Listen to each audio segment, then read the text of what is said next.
मजदूरों का दर्द, उनकी परेशानियां खत्म कब होंगी, कम कब होंगी, ये अपने आप में बड़ा सवाल है।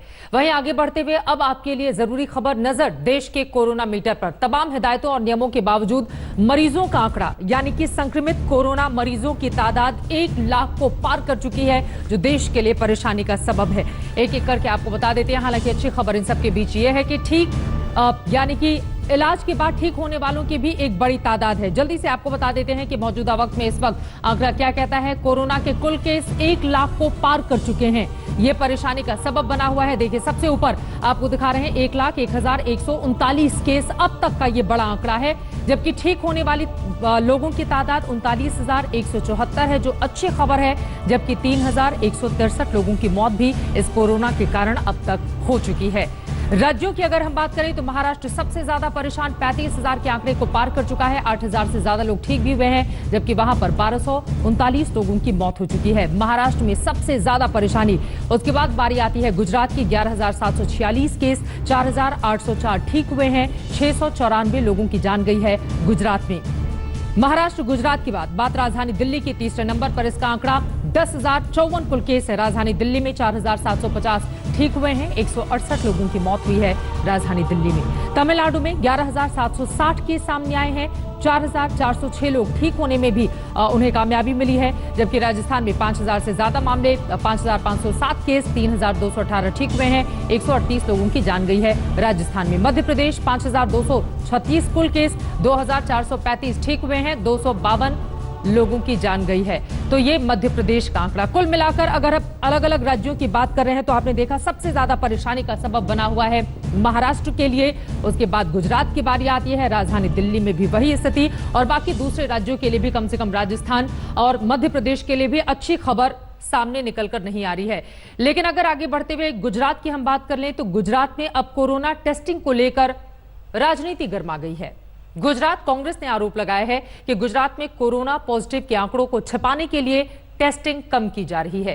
तो वहीं गुजरात सरकार का कहना है कि गुजरात में दूसरे राज्यों की तुलना में ज्यादा टेस्टिंग हो रही है, इसीलिए आंकड़े सामने आ रहे हैं।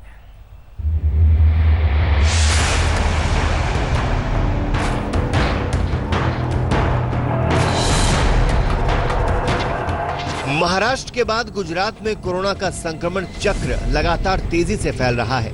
अब तक 11,700 वायरस की चपेट में आ चुके हैं। मौत का आंकड़ा 650 तक पहुंच गया है। बढ़ते मरीजों के बीच गुजरात ने लॉकडाउन 4 के दौरान तमाम रियायतों का ऐलान कर लोगों को बड़ी छूट दी है। लेकिन इस बीच कांग्रेस ने गुजरात सरकार पर कोरोना टेस्टिंग के आंकड़ों को छिपाने का बड़ा आरोप लगाकर सनसनी फैला दी है।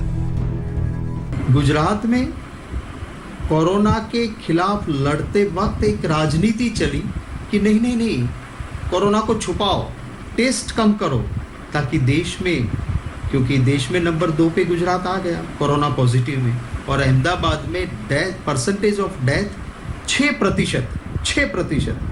कांग्रेस के आरोप की पड़ताल जरूरी थी। 3 मई से 15 मई तक गुजरात में टेस्टिंग के आंकड़ों पर नजर डालें तो 3 मई को जहां 5,944 टेस्ट हुए, वहां 374 लोग पॉजिटिव हुए। 8 मई को 4,833 टेस्ट हुए, 390 पॉजिटिव पाए गए। 9 मई को 4,264 टेस्ट हुए, जिसमें 394 पॉजिटिव हुए। 10 मई को 3,843 टेस्ट हुए, 398 कोरोना पॉजिटिव हुए। 13 मई को 2,761 टेस्ट हुए, 364 पॉजिटिव निकले। 15 मई को 3,150 टेस्ट हुए, जिसमें 340 संक्रमित निकले। कांग्रेस नेता अहमद पटेल ने इन आंकड़ों के हवाले से सरकार पर कम टेस्टिंग का आरोप लगाया है। अहमद पटेल ने लिखा है, मुख्यमंत्री जी, मेरा स्रोत सरकारी आंकड़े हैं। आप या फिर आपकी सरकार गलत जानकारी दे रहे हैं। ऐसे में जिम्मेदार शख्स को इस्तीफा देना चाहिए। टेस्ट रिपोर्ट के पीछे छिपना बंद करें। सरकार बताए कि पिछले 15 दिनों में कितने टेस्ट कराए गए। इन आरोपों के बाद 16 तारीख का सरकार ने टेस्टिंग का डाटा फिर जारी किया तो 16 मई को गुजरात में कुल 10,548 कोरोना टेस्ट किए गए। अहमद पटेल के आरोपों पर मुख्यमंत्री विजय रूपाणी ने लिखा, श्री अहमद पटेल, गुजरात में कोरोना टेस्टिंग की गति कम नहीं की गई है। कृपया अपनी जानकारी को फिर से जांच लें। हालांकि कांग्रेस के आरोप के बाद 16 मई को टेस्ट का आंकड़ा 10,000 के पार पहुंचा और फिर अगले 2 दिन 17 मई और 18 मई को टेस्ट फिर घट गए। अहमदाबाद से गोपी खांगर के साथ आज तक ब्यूरो। कोरोना काल में भी राजनीति घटने का नाम नहीं ले रही है। उधर यूपी के संभल में दिन दहाड़े समाजवादी पार्टी के नेता और उनके बेटे की गोली मारकर हत्या कर दी गई। सपा नेता की पत्नी ग्राम प्रधान है और मनरेगा के तहत कच्ची सड़क का निर्माण करा रही थी। आरोपी पक्ष सड़क निर्माण का विरोध कर रहा था। तनाव को देखते हुए गांव में पीएसी की तैनाती की गई है। आरोपियों की धरपकड़ के लिए पुलिस ने स्पेशल टीम का भी गठन किया है।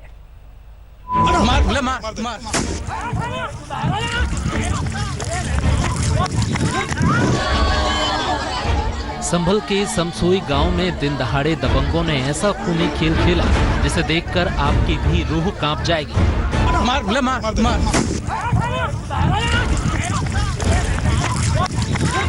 दबंग किसी भी सूरत में मनरेगा के तहत बनने वाली कच्ची सड़क का निर्माण रोकना चाहते थे। बस इसी बात पर सपा नेता छोटेलाल दिवाकर और दबंगों के बीच कई दिनों से तनाव चल रहा था।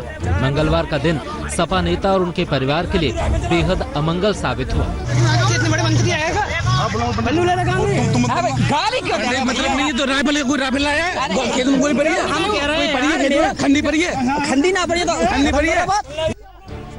जब दबंगों ने उनकी और उनके बेटे की गोली मारकर हत्या कर दी। हत्याकांड की दिल दहला देने वाली तस्वीरें मोबाइल कैमरे में कैद हो गईं।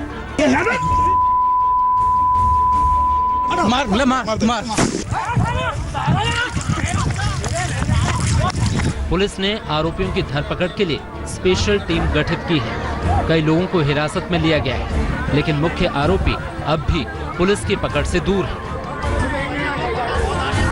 और पूर्व प्रधान में विवाद था मनरेगा की सड़क को बनाने को लेकर के, जिसमें आपस में फायरिंग हुई थी, जिसमें ये पिता पुत्र छोटेलाल दिवाकर और उनका पुत्र सुनील, इनकी मौके पर मृत्यु हो गई है और बॉडी पोस्टमार्टम के लिए भेजा गया है।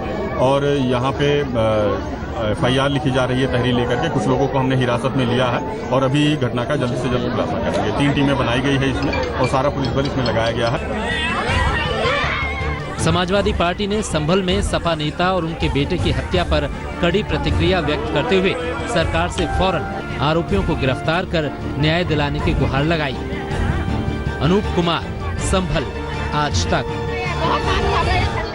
नमस्कार, मैं हूं अंजना ओम कश्यप। हमें उम्मीद है ये वीडियो आपको पसंद आया होगा।